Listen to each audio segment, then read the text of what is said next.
Hello everyone, welcome to my channel. চলুন আজকে আপনাদের আমি লাউ দিয়ে একটা নতুন রেসিপি দেখাচ্ছি। এটা লাউয়ের তরকারিও বলতে পারেন, আর যদি লঙ্কাটা বাদ দেন লাউয়ের শুক্তোও বলতে পারেন।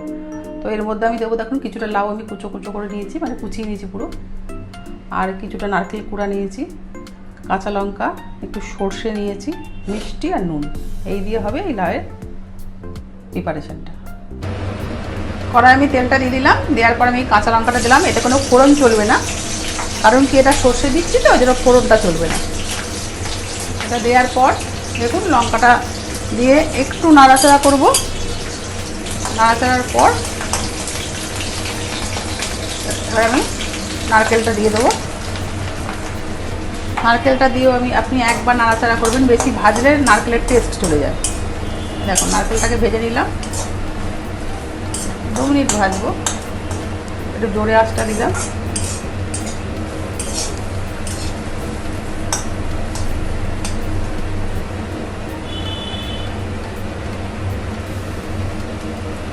দেখুন নারকেলটা ভাজা হয়ে গেছে, এবার আমি লাউটাকে পুরো দিয়ে দিলাম।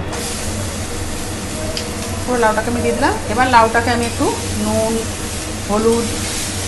হলুদ দেবো না, একটু নুন দিয়ে ভাজবো। তারপরে আমি এটাকে সিমের আছে একটু ঢাকা দিয়ে দেবো সেদ্ধ হওয়ার জন্য। নুন আর মিষ্টি, কোনো না, দেখুন বিনা মশলায় লাউয়ের তরকারিও বলতে পারেন, আবার নারকেল দিয়ে লাউ শুক্তোও বলতে পারেন। এটাকে খুব ভালো হয় খেতে। দেখুন সব আমার কিচেন হচ্ছে মধ্যবিত্তের কিচেন, সবই ঘরোয়া দিয়ে। এবার ঘরোয়া জিনিসে যদি আপনি 30 দিনে 30 রকম আইটেম করে খেতে পারেন, তাহলে তো সেটা তো খুবই আনন্দের না। এবং বাড়ির লোককে যদি আমি হাসি মুখে খেতে দিতে পারি, এর চেয়ে আনন্দের আর কি আছে বলুন। এরপর আমি নুনটা দিয়ে দেবো। যে যেরকম লাউ জিনিস সবজি নেবেন সে সেই পরিমাণে নুন থেকে শুরু করে সব কিছু সেই পরিমাণে ইউজ করবেন। এবং আমি চিনিটাও দিয়ে দিলাম, দিয়ে আমি একটু নাড়াচাড়া করব। করার পর আমি সর্ষেটা জল ঢালার পর দেবো। সর্ষেটা দিয়ে আমি ভাজবো না, তাতে সর্ষের স্বাদ নষ্ট হয়ে যায়। দেখুন আমার একটু হয়ে গেছে। লাউটাকে আমি বেশি ভাজছি না, জাস্ট একটু নাড়াচাড়া করলাম। এরপর সর্ষের জলটুকু দিয়েই এটা হবে।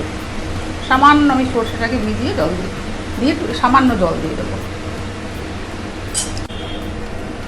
এই যে এবার সর্ষেটাকে দেখুন আমি একটু জলে ভিজিয়ে নিলাম, নিয়ে আমি যে সর্ষেটাকে উপর দিয়ে এরকম ভাজবো না, কাঁচা দিয়ে দিলাম। আর সর্ষে আমি ধুয়ে ইউজ করি, এই যে খোলাটাকে আমি বাদ দিই।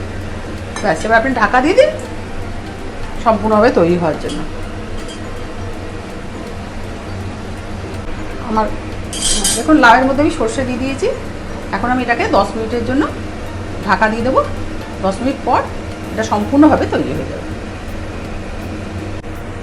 দেখুন আমার নারকেল দিয়ে লাউয়ের ঘন্ট একদম কমপ্লিট। কিন্তু আপনাদের আমি প্রথমেও বলেছি, যেহেতু আমি এটা লঙ্কা দিয়েছি তাই কিন্তু এটা নারকেল দিয়ে লাউয়ের ঘন্ট।